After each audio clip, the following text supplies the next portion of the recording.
Hey guys, welcome back to the Snapper Chronicles. Today we're back at you with something a little different. Okay, I took a chance. Wanted to do something a little bit different. This is obviously not a ratchet or a tool, so to speak. It is a tool, I guess, in certain respects. It is an M1 bayonet from World War II. Before we jump into all this, a little bit of YouTube business. I got a little goal. I'm trying to reach 2,000 subscribers by like the end of June, like the beginning of summer sometime. So if you guys can give me the HBO special. What's the HBO special? The HBO special is Help a Brother Out special. Hit the subscribe, hit the like button, and that's the HBO special. I'll give you a second to do that. Okay, guys. You guys that subscribed and liked, thank you very much. Okay. Like I was saying, we have a M1 bayonet. This is World War II vintage. It's from the company Union Fork and Hoe company, and they were a company mostly known for more like gardening tools, stuff like that, shovels, rakes, like gardening implements. But like a lot of companies that were caught in wartime, they were pressed into service in making weapons and different things. So they were one of the companies. I think there were maybe 5 companies that were pressed into service that supplied bayonets during World War II. This one is an M1. There was an M1905 or 1905 bayonet. That one is pretty much the same as this, except that bayonet had a 16-inch blade. This one has about a 10-inch blade. So I guess to save steel and money, I guess they went with a shorter blade because, like I said, the bayonet that this is patterned after, almost an exact copy of, is the M1905, and the only difference is that one has a 16-inch blade on it. And they even took some of those because in the beginning of the war they were making them with the 16-inch blade. They had made them with the 16-inch blade I guess since 1905 or 1906 they started making them. Those early ones had wooden handles. They had kind of like some grooves in the wood, and these were World War II. Later on they went to plastic. So you see these usually the World War II, the 16 and 10-inch blades will usually have plastics. The 16-inch blades will usually have a date on them, either 1942 or 1943. So if this had a 16-inch blade, you would see UFH, US, and then below the US, you would see a date. Like I said, either 42 or 43. And 43, I think they stopped. They wanted, like I said earlier, they cut down on the blade length and they went to a more smaller, quote unquote, blade. This is still a big blade by all accounts. It's a pretty big bayonet. And then after this, they went with even smaller. They went with, I think it was an M5 bayonet that was for the Garand. This fits on the M1903 rifle, the Springfield, and it fits the Garand. And then in the 50s they started making the M5, which was also went even smaller. The blade on that was like 6.5, 7 inches, and yeah, they kept getting smaller, and they even took some of these in Korea. You see, if you go to eBay, you probably find them. They took this and even cut it down further to like a 6 or 6.5 inch blade that they were using. They really didn't want to have a 10-inch bayonet, so they cut them down even further. And usually they would strip the maker when they did that cutting and reshaping of the blade. So, and they thinned out the blade pretty good. It's a smaller, thinner blade, and usually you used to see those really cheap on eBay and whatnot. You see them for like $20. Now everything's gone up. I used to collect bayonets more often. Now I don't collect them as often because the prices have skyrocketed on bayonets for some reason. In the last couple of years, the pandemic, I don't know, people were I guess buying more bayonets or collecting more, and the prices have really gone up. You could find, like I said, some of those cut down bayonets, like it would have the same handle, just the smaller blade. You could find those for $20 back a couple of years ago, and now they're like $60-$70. And you can find bayonets like this usually for $50-$60. And excuse me.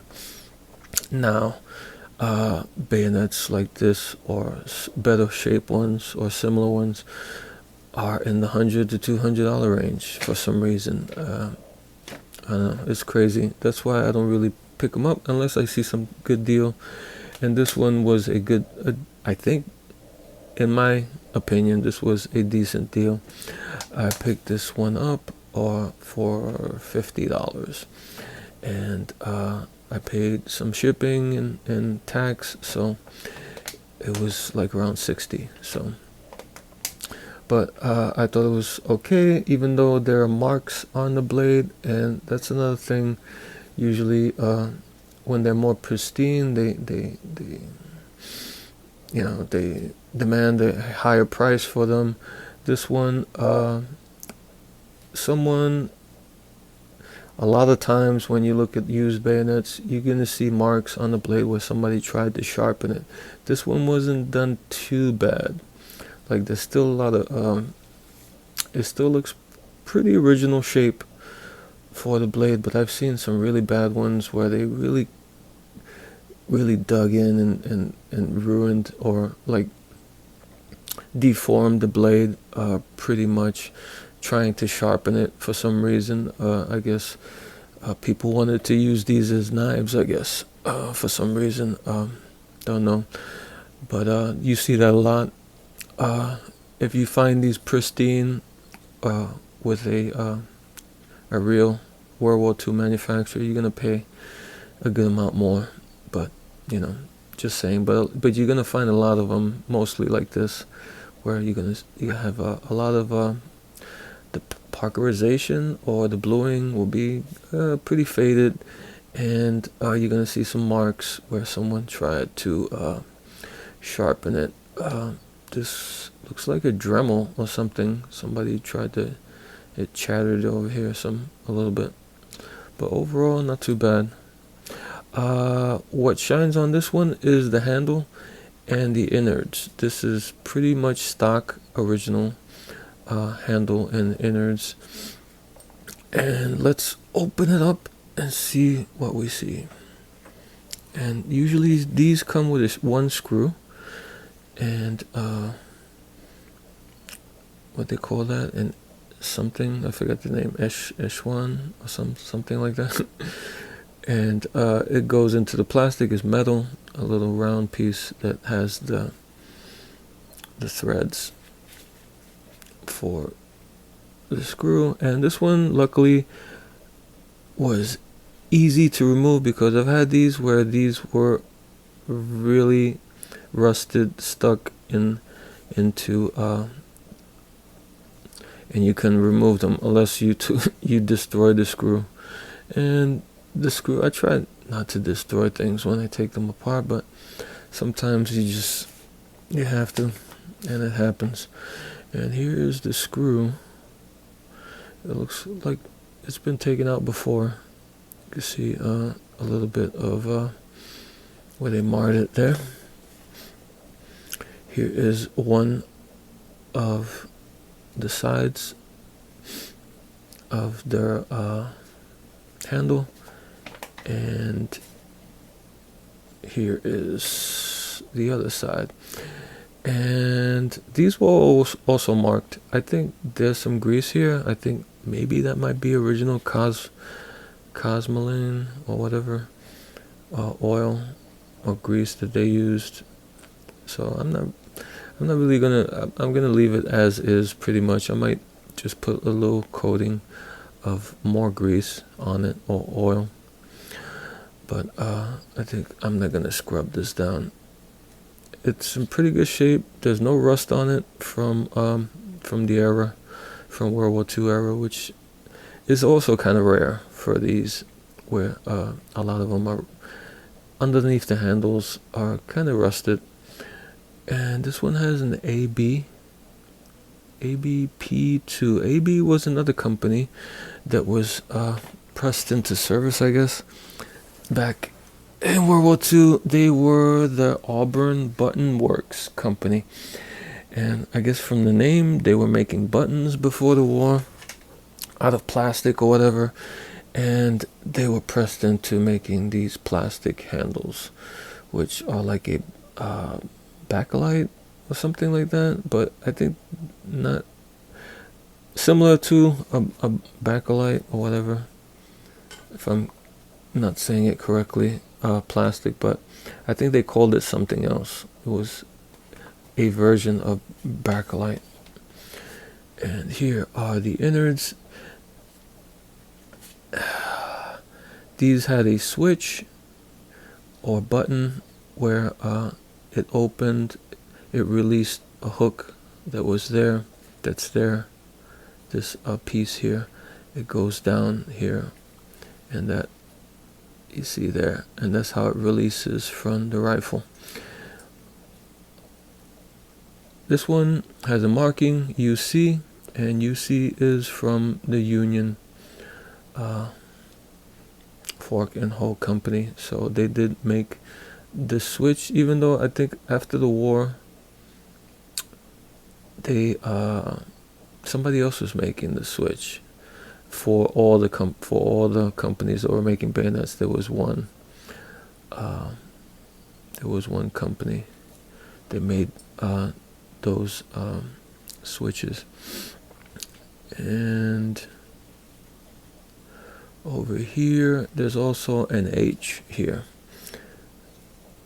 And I've seen other H's that were kind of just plain H's. This one's a little bit stylized. It has looks like a typeset H, and from what I read online, some people were saying that it was to do with hardening, that it was hardened and they put an H on it for some reason.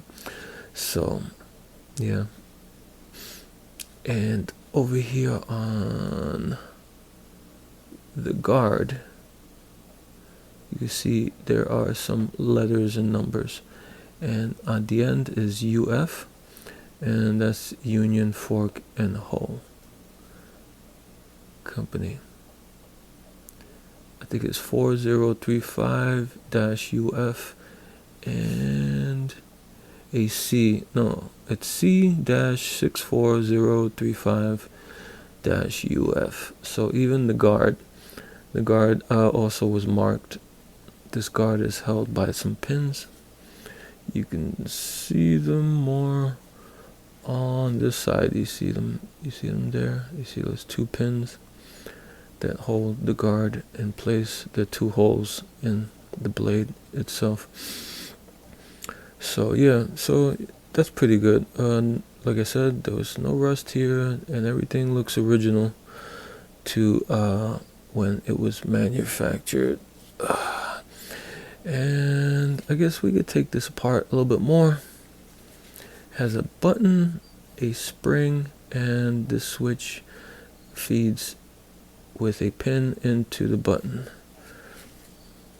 And let me see if I remember how these came out.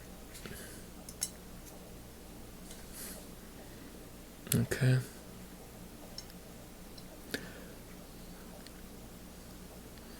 Okay, I just pressed the button a little bit and then pushed the hook from the hole.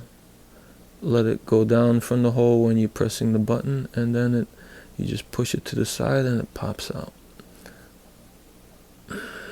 And then you just wiggle it out. You push the button a little bit more so you can wiggle it out. And here is that switch, and there is the grease on it, which is good. I guess it kept it from rusting, and the piece is in really nice shape. And now you can remove the button, and the button, it gets deformed because it's always being pushed and pulled in use. I guess it got deformed. You see it's kind of leaning towards this way, but that's the hole where the pin goes into, and there's a spring that compresses it. But this is what the button looks like, and it has a little hook on it.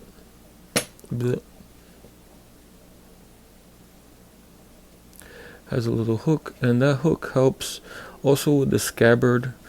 I'm not sure if I have a kind of a not so great scabbard. It's somewhere probably on another bayonet. That's, I'm not sure if it's World War II or what the story is. It's kind of a cheap one. It had the tip broken or something, and they put a metal piece on the end there.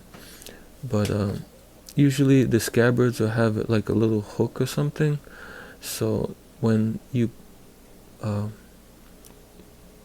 you put this in the scabbard, it will hold also, and you have to press the button.